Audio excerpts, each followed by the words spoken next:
I've been for the last few years thinking about where I would like to spend the rest of my remaining life.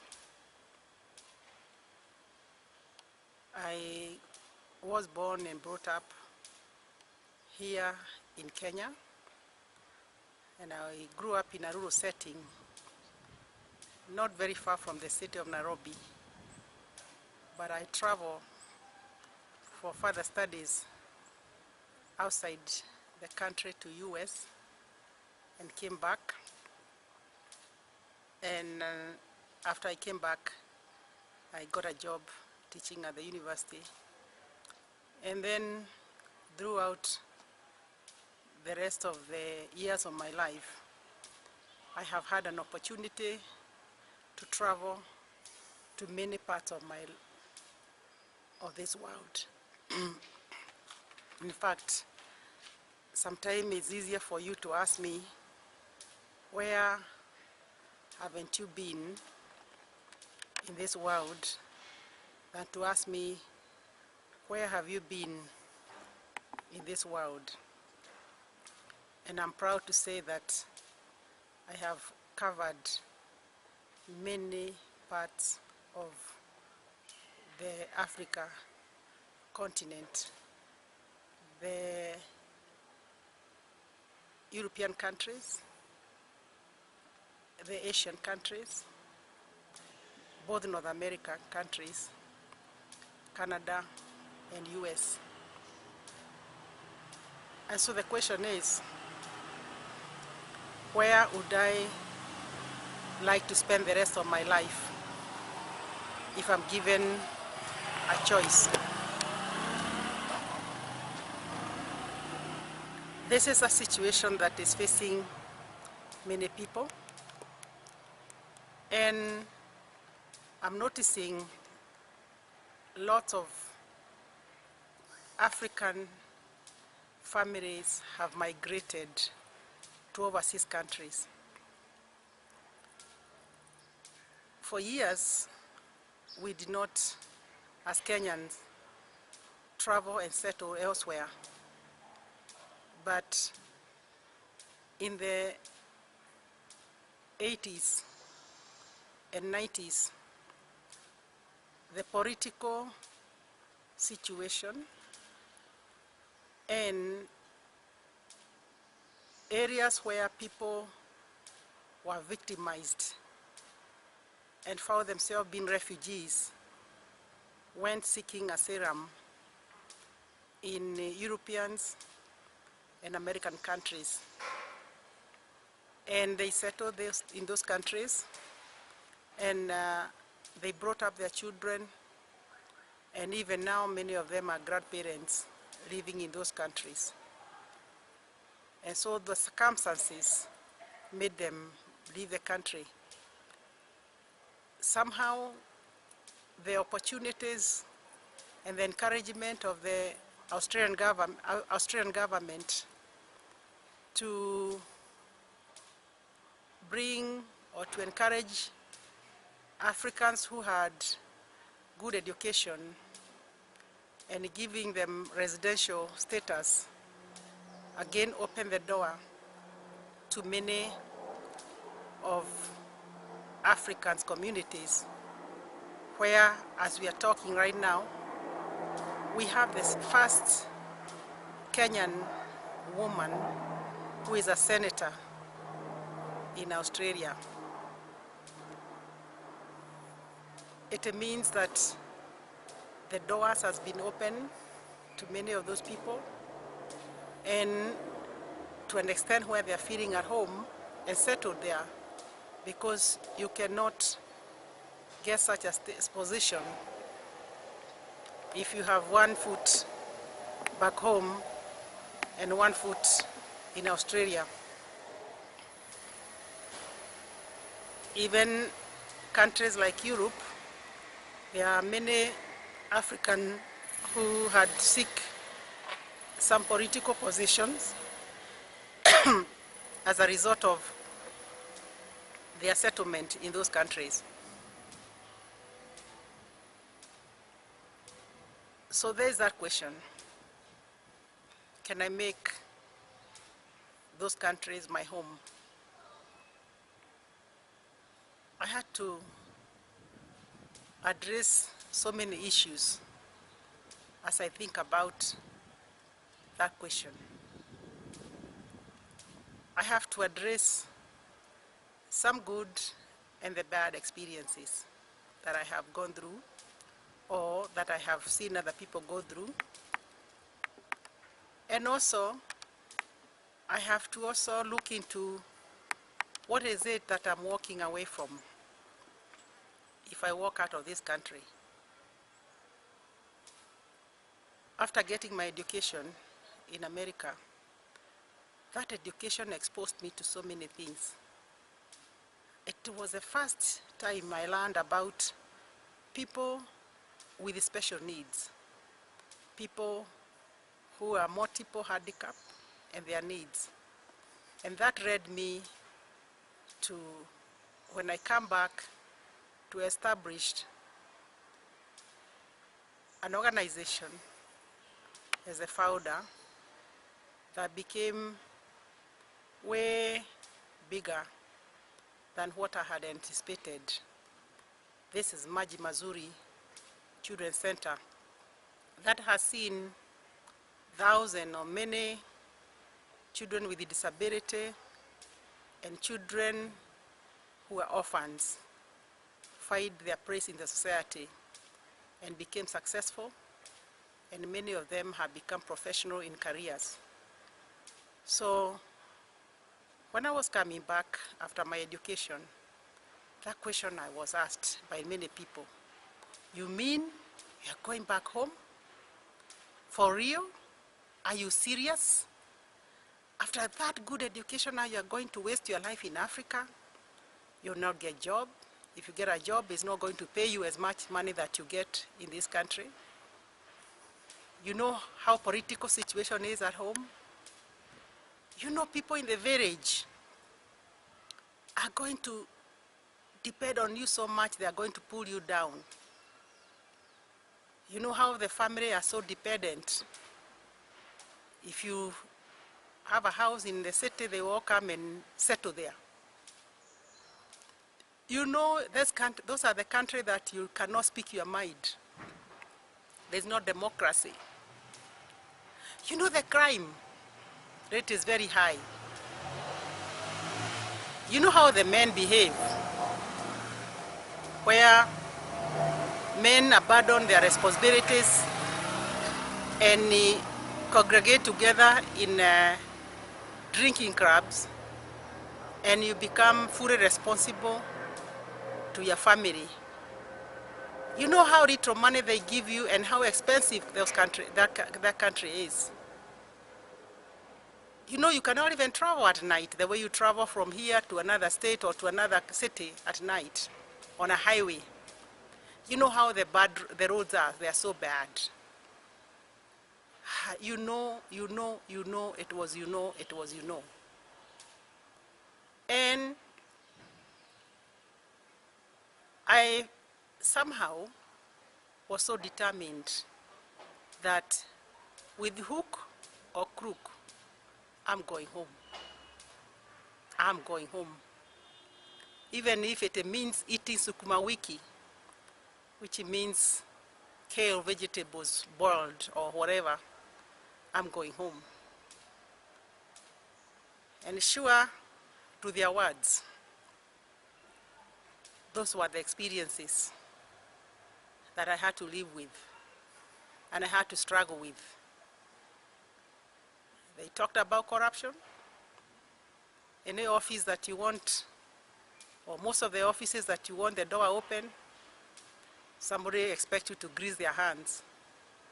Anything, including getting your driving license or getting a bed in the hospital for admission. And it is true that there were lots, and there have been, and there is a lot of corruption. It is true that this place can be very dusty because the roads are not paved, and the external roads from the city are usually dusty roads. And it is true that while you are driving your car in the rural area, you might find that many people have never, as a family, owned even a bicycle. It is true that there are many people that will find that what they have for the meal is the only meal they have for the day, if they can afford. And it is true that people walk long distance to work, and it is true that unemployment is a major problem. In the course of doing my work, I have visited China, Singapore, Malaysia, Philippines, and also have visited other countries like Sri Lanka. And I can look at things that we have in common with those countries. And I can also see the challenges that those countries are going through. I can also see the poverty that people have. And I have also seen the extreme nature, the discrepancy between the rich and the poor. All those you can see, they are very visible in Asia. And having had visited those countries, one can clearly see that there are many people who are struggling. In India, for example, and Pakistan, you see so many beggars in the street. At the same time, you see people who are so industrialized that they'll make a business anywhere. In the street corner, somebody will be running a small tea kiosk. There will be some small business, family business. And some places I walked around, at the streets of the slums, and seeing so many industries, people making and packaging bread of different kinds, and how people make industries out of their own homes and supply whatever they are producing. I even visited Taj Mahal and read about the sad story of how Taj Mahal was built. And that shows the wastes, the exploitation of the people, and the torture that people went through after they built the Taj Mahal. I've seen places like Philippines, where I visited Marco Place, Paris, seeing the number of the shoes his wife had, seeing the theater that was built for his daughter when she was supposed to do a performance, and the amount of money she spent. So you see a lot. I've seen a lot of those countries, and how people can exploit others, and how the poverty can affect people, the lifestyle, the difficult. I saw the Smoky Mountains, heaps and heaps of one of the biggest garbage place in the country.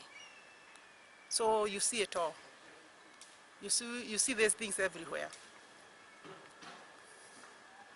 Developed countries like America, such a beautiful country, such a clean place. You can walk around for days with your shoes unpolished, or if possible even wear the same outfit for 3 or 4 days, because there are no dusts. to affect your shoes or to affect your clothes. Everything looks remarkable clean on the surface. But I remember situations that came with many other opportunities where I saw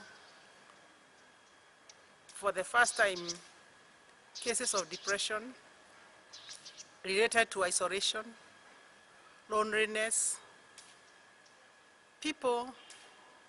old people being put in nursing home or old people's home due to the fact that the urbanization, the industrialization, the opportunity available to family members disperse them to many parts of the state. And economic status and social issues, other social issues, separate them to an extent where many of such people don't get to see their loved ones, even at the time of need, even the time of their death. They are wowed apart. I've seen countries like that with a heavy pollution that is affecting people. I've seen the chemicals that have been used to feed the majority of the population there in America. And many things that you don't see because they're not visible. I've seen it all over there. I've seen places like Britain where you're traveling in a train and everybody is either reading a book or a newspaper or looking down, and without even noticing who is sitting next to them, stone-faced people. I've seen that kind of loneliness that people experience. I've seen a case where a place I was visiting, the owner had died 3 days before, but it's only the milkman that raised the question because he had noticed that he had delivered the milk 3 times and no one has picked that milk. And eventually, the neighbor mentioned that they have been smelling something funny. And when the police came, true to their words, the lady had died 3 days ago. And even though there are so many good things about Europe, the place looking very clean, the mobility is excellent because you have the train, you have the buses, you have the tubes, you have everything. However, currently is a major outcry because the proportion of their income that goes to that public transport is way high than people are able to meet. And many people now are experiencing a lot of fear of the future because if we carry on like that, what's going to happen? I've seen like those countries taxing the people so high to sustain what people sometimes think is a good life. And I've seen many Europeans, Americans, foreigners running to African countries to settle down so that they can at least make good quality life that can be sustained by their pension, realizing that their pension cannot sustain them in developed countries. We find a lot of them in America, in Mombasa, the coast, and many are choosing to live in developing countries because at least their income in terms of the dollar is able to sustain them in this country. Talking to some of them,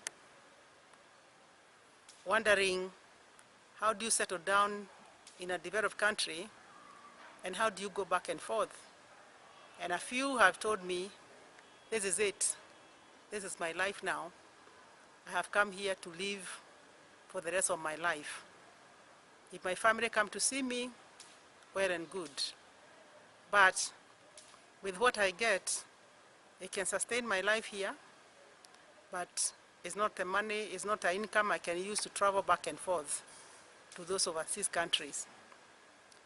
So that also led me to still ask myself a question. Such a person, probably the pension they have is because being a citizen of that country, there were better opportunity for them to hold certain jobs, and therefore their pension amount will not be equal to what those people who have gone there to work as immigrants will get. And so the reality can be very different from that person's reality. Again, talking to such people, I have heard them say, you know, here you can afford a driver and a cook who is also going to be a house cleaner. And therefore, I have no time to relax or to enjoy my life, which is not the case in their country. And so many questions then come to my mind. Had I settled in America after my education, what would have become of me? Maybe I would be having a good job. Maybe I would have different status than I have in my country. But I have no regret for having come back and started this program that has grown into many projects. I have no regret because I was able to build very good friendship with my father, my late father, who I was able to visit once a week, spend the night chatting with him, and even listening to his story of his childhood.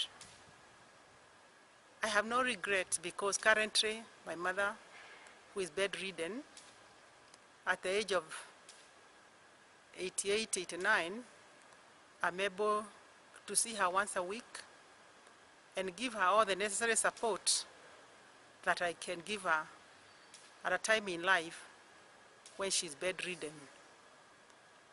When I talk to my sisters, and whenever they have come over to visit from overseas, they come home crying because they have missed my mother, and they go away crying because they don't know when they'll see her again. Their wish was, if it were possible, to be here with my mother. But the concern is, they are normally given a few days off to come and visit her. And also, like many people who have been away and wishing to be with their parents, you can't have them both. I talk to many Africans who are overseas, and the biggest challenge they have is they want to support an aging parent, but what the assistance they send takes a long time to trickle down to the person, to the targeted person, because it comes to a home that is so needy that the person who needs it, that elderly person, get very little of it. And so their conflict is, should I stay here and continue to work, or should I go home and be with my mother? One of my friends in Tanzania decided, after visiting the mother, that the best thing is to buy her a house in the city, Dar es Salaam, and move her from the rural area and hired somebody to look after her. The lady became so disoriented. She wanted a place where she can have her chicken around. She can hear the birds around the tree that she's familiar. She can see the vegetation that she's used to. She can see the grandchildren when they are running around and coming in and out of her house. And that city could not provide that. And finally, she ended up abandoning that and moving back to that small, familiar house where she lived with the neighbor she knew, and she was going to the church that she was familiar with the people. And so this again addressed to that question of mine, whether should I be here or away, because probably if I was away, for mom's security and safety and care, I would have done the same thing, bring her to the city, even at a place where she has an access to a phone call where I can be calling and talking to her, if at the stage when she was talking. So I have no regret of being here. When I look at all the things that surround me, the opportunity that I have had to train my people, I cannot even count the number of workshops that I have done in Kenya and the rest of this continent. Swaziland, South Africa, Nigeria, Togo, Uganda, Tanzania, Rwanda, Ethiopia, Sudan, and name it. And realization out of those experiences of how our people need those of us who have something to offer for them to move upward from somebody who is familiar with their past, from somebody who understands where they are coming from somebody that they can look upon and say, yes, she made it, I can also make it. I have talked to so many schools. I have written articles for the newspaper.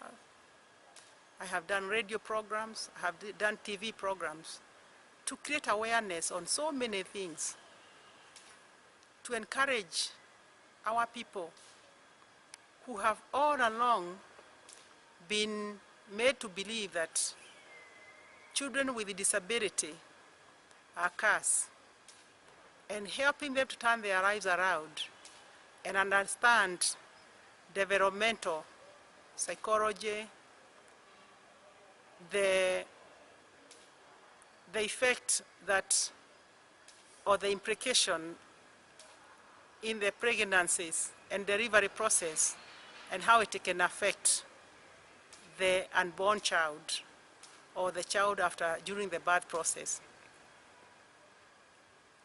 The immunization that takes place, and how sometimes failure to have a child be immunized, like polio cases, have led so many young people in this country to be polio cases, where people believed all along that it is either curse or you have been bewitched by your neighbor who is jealous of you because you had a baby child, a boy child, or a co-wife who bewitched you for having been blessed with a child when she herself is childless.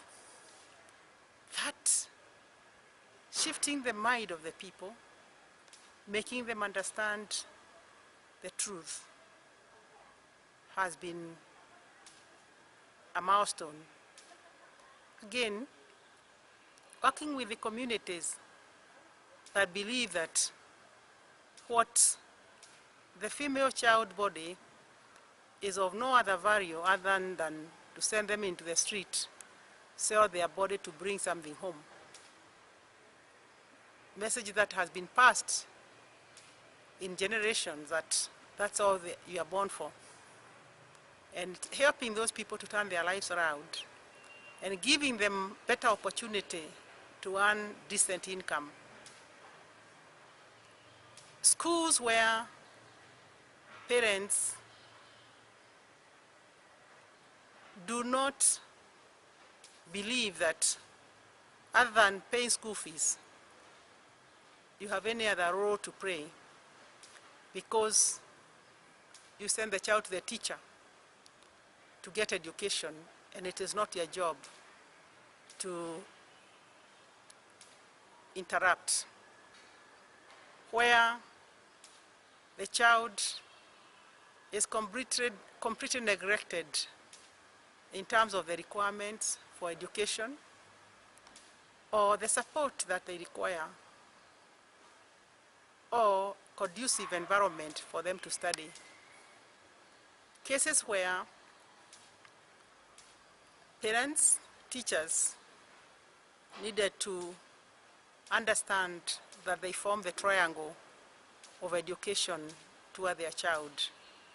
And that's when I wrote a booklet called Triangular Approach to Educating a Child, where the three parts of the triangle consist. One section is a teacher, the other one is a parent, and the other one is a child. And unless the three are cohesive, the child learning become a problem. Churches also, many parts of this country, and even outside this country, churches has invited me to talk about helping the church members to participate in development, and therefore encouraging churches and pastors to initiate development projects that can empower members of their congregation. And many, as a result, have shared with me the impact where when members of the church have been able to realize their potential and been able to initiate entrepreneurial business activities, even the tithe in the church has increased. And therefore, those are areas that I have focused by training pastors and then again training the members of the congregation, doing workshops to encourage these people to realize that there is a lot that we can do even through the churches. Again, colleges. A lot of us, or a lot of people, go to college just because your parent suggested that in this home, everyone must go to college. And I have come across cases where I attended a graduation and congratulating a young person for having gotten a degree. The reaction is, at least my parents are happy that I got it. And I remember a case asking a young man, "You mean your parents are happy, aren't you?" He said, "I was doing this for my parents. They wanted a lawyer out of this family. I got them a degree as a lawyer, but eventually I had to go to school because I want to be a surveyor." And those things has led me to talk to parents, to counsel them, to help them understand that we cannot force children to do what we wished to do in life, but we were not able to do it because opportunities were not there. That the child can be nurtured, their talent, their talent, their skills, their interests, And if we can help them to pursue, to follow their dreams, they'll become better in whatever they do, other than force them. Met few people who are medical doctors who regret so much to have become a doctor, because in the first place, one told me I never really wanted to even touch blood. And even though I went through the training, it was very difficult. I remember one telling me that I just couldn't take it in the hospital, even to this day, because every time a person dies, my memories still go to my brother who I lost when he was in high school. So you can see the sort of pressure that we put in young people. And this has been issues that I have talked to parents, and often I have been invited in colleges to talk to people. And my message is, follow your dream, pursue your interests. You will always be better into something that you have a passion in. You'll never be feeling like you are waking up to go to a job, because you'll be looking forward to wake up to go to work, doing what you love best. And so I don't regret being here, because I know that being here, I've been able to turn around many people's lives in many, many ways. Something I believe I could not have done when I was out of this country. I have been able to look into issues related to old people, giving them a chance to come together, people in their 80s. The forum that I hold with them once a month to talk about their lives, their pasts, their goals and dreams when they were young, and even to an extent of bringing young people together with old people so that they can share their stories. Because that is something that I used to get when I used to go and visit my grandmother when I was a little child. I could ask her questions. And I know that the modern young people don't have that, because when we became urbanized, we left behind old people and children. And all the young people migrated to the urban area. And so being urbanized, we look down upon those people who are in the rural area. We are like two different communities. If you met a Kamba, a Ruo, a Ruhia, a Kikuyu, talking about why they don't like to go home, up country to their rural home, the story is the same. Or when I get there, everybody expects me to do this, pay for this, do this, and that, and that, and that. I'm like, they don't realize that I also have my own life, and I have my own expenditures. The story is the same. It's a familiar story that you hear from every corner. And therefore, that in itself created a major separation, where such a person is very unlikely to take their children to go and visit their grandparents at home. And so the gap between the aging or the aged and the current generation is so wide. And therefore, this program that I established was to try to narrow that gap. While at the same time, I have created awareness to many other members of different communities in Kenya who often come in to visit during that meeting. And the number of the people who have been encouraged to take the idea back to their own communities, because we got to bridge that gap. We cannot let our old people go away with all the stories that they have about their lives, the history that we will never read from anywhere, things that will never have been recorded, because our stories has always been told by our oppressor, our colonizer, and for sure, those stories are based as a one-sided story, and our story need to be told by our people. Our story need to be heard by our children, because we had very powerful, brilliant, successful people which we could emulate, but we didn't know about them. We didn't hear about them, because we'll be told Instead of being told that they are freedom fighters, they were considered as gangsters. And they had to be killed. They had to be eliminated because they were a threat. They were agitators. And so we need to hear the stories from the horse's mouth. And that's why I felt it was very, very important to bring those people together instead of leaving them isolated in their own homes. And many of them currently are not even able to move because the body has worn away. And so I don't regret for being here. I'm happy. I'm happy I didn't go. And I'm happy I'm not going. And I'm not going, I'll stay. Because I know, being here, I have a lot to offer. And my requests to many of you who are out there, come back home.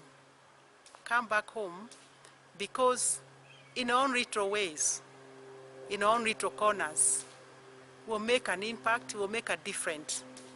And the future generation shall be proud of this continent that has so much that many of us enslave our lives overseas because we have not been able to utilize the resources that is existing in this country. Almost every month you hear the boat has sunk in Mediterranean Sea, taking a whole bunch of people from West Africa to Europe. To do what? To go and work as domestic servants, to go and work in factories, and women to also go and work in the brothel houses. Because we are offering ourselves to be once again enslaved by those countries. We are no longer captured here. We are the one who willingly take ourselves there. And the life of the immigrant, the many of them that I have met overseas, is pathetic, pathetic life overseas. It's pathetic. And therefore, for me, let's do whatever we can to make this country better. Let's improve our environment, let's improve our country, let's even address the problems. If it's corruption, let's talk about it. If something is not going on well, let's talk about it. It is through creating awareness that even though we are not going to be heard today, somebody shall take that idea forward, and tomorrow will be a better day. And so that our people need to be here so that we can build Africa, so that we can turn this country around, because it is a country that is full of resources, it's a rich country. We no longer need our people to be enslaved overseas. Places where you find somebody has left Kenya, is a medical doctor, and he go back to be trained as a bed care nurse or to work in a nursing home because nobody can believe he's qualified to work as a medical doctor.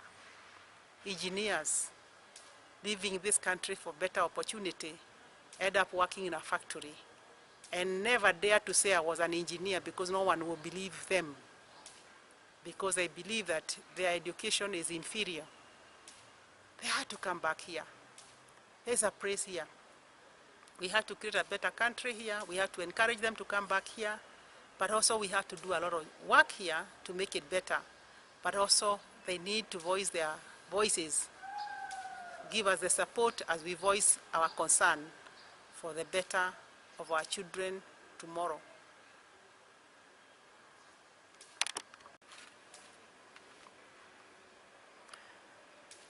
Where do we begin when we're talking about encouraging our people to be here?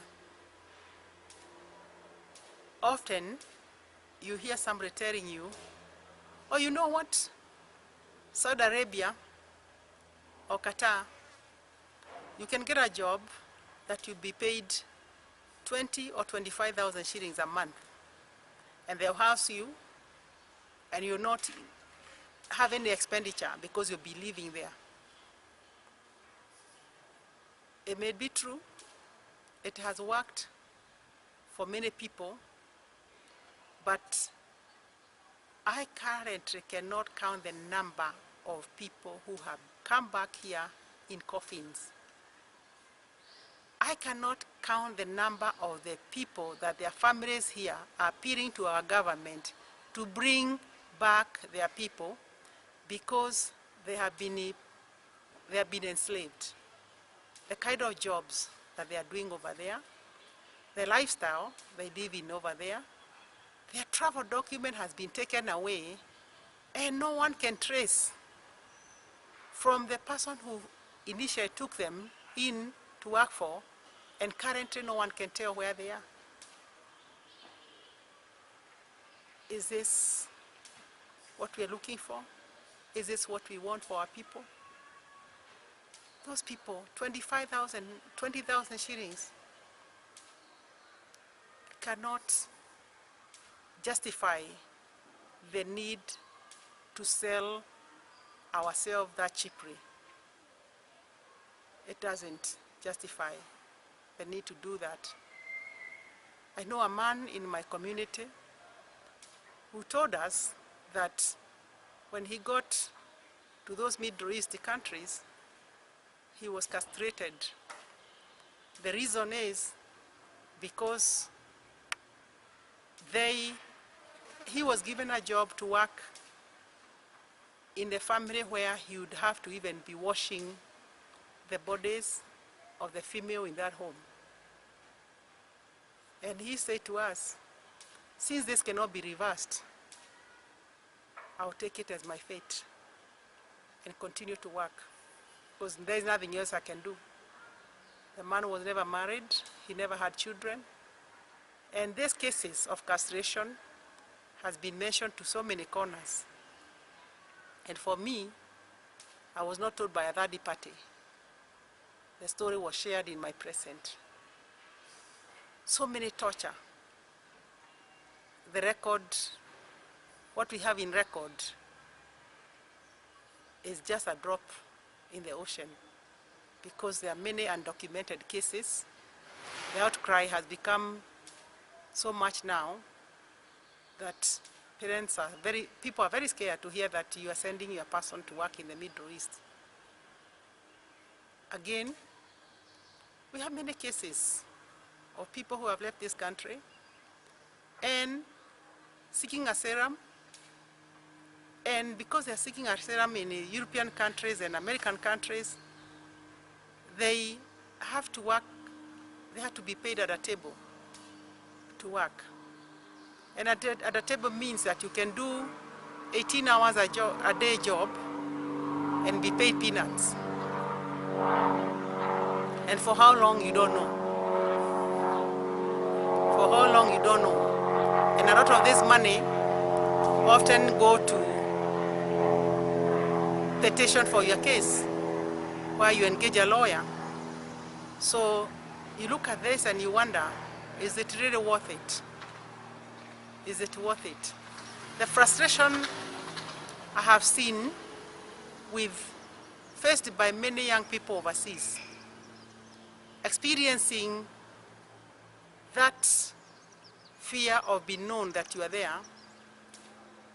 and working paid at a table, and using alcohol to numb the pain of that feeling that everybody knew at home that you went to America, you went to Canada, you went to Britain, you went to Germany, and because you did so, they have an expectation. They keep on sending you letters. Oh, we don't have school fees for so-and-so. So-and-so is sick. We need this, we need this. And you know deep in your heart, you cannot tell them the truth, that you are there suffering. You cannot offer anything to them. You can even hardly pay for your food. And because you boarded an aircraft, they just believe that once you board an aircraft, you have made it. They don't know that boarding that aircraft is the beginning of your struggle, is the beginning of your pain. It is the beginning of your worst nightmares. I've met people in America and in Britain and in New Zealand, and I asked them, why do you choose to stay here? Why have you chosen? Seeing the condition that you live in, the lifestyle, seeing a young man, a very young man in his 20s, living with a woman 70 years old as a wife, because this woman is providing for everything, food and everything. Is that your dignity? A woman you cannot even feel proud to walk out in the public with because of shame.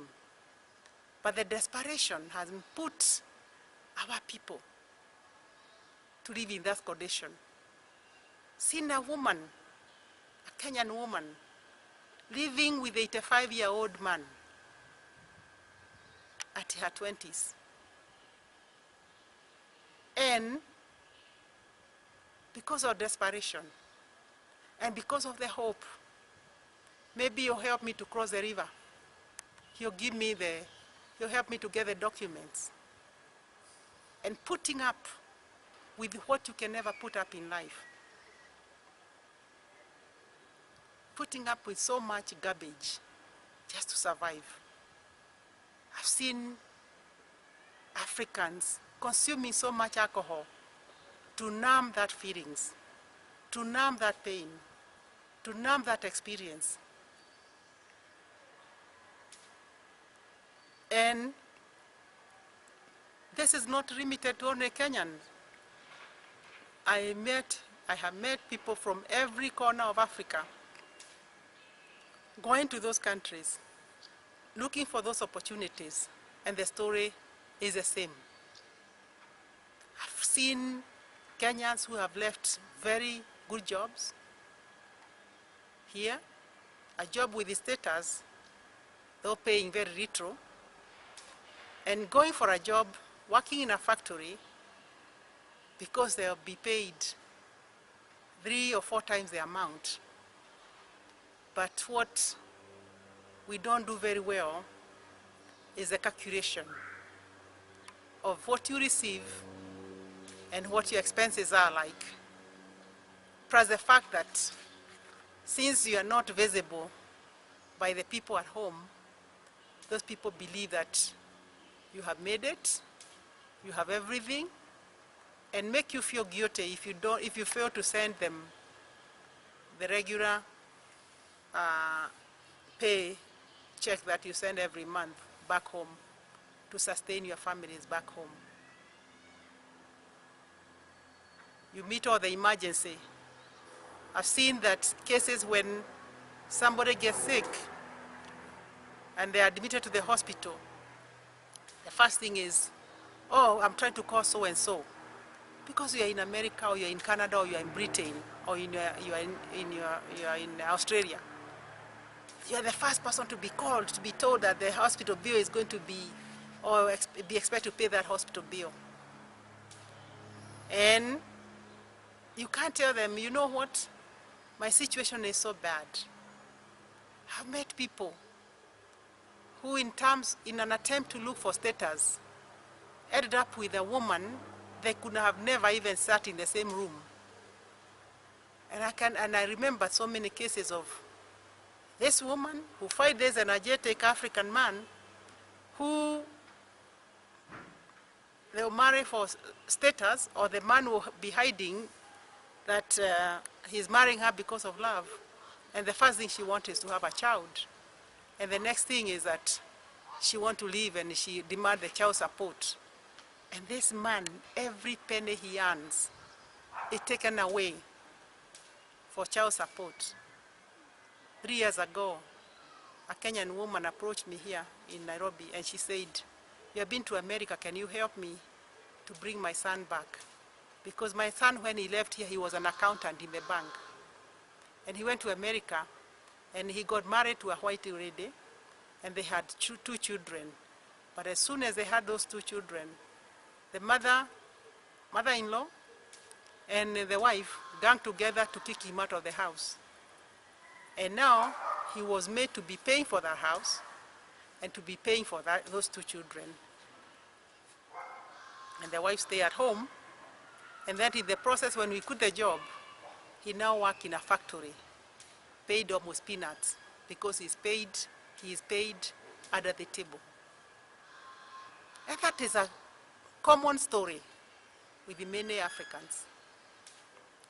And therefore, it's a question that we must even encourage our people, ask our people, is this the good life that you went looking for?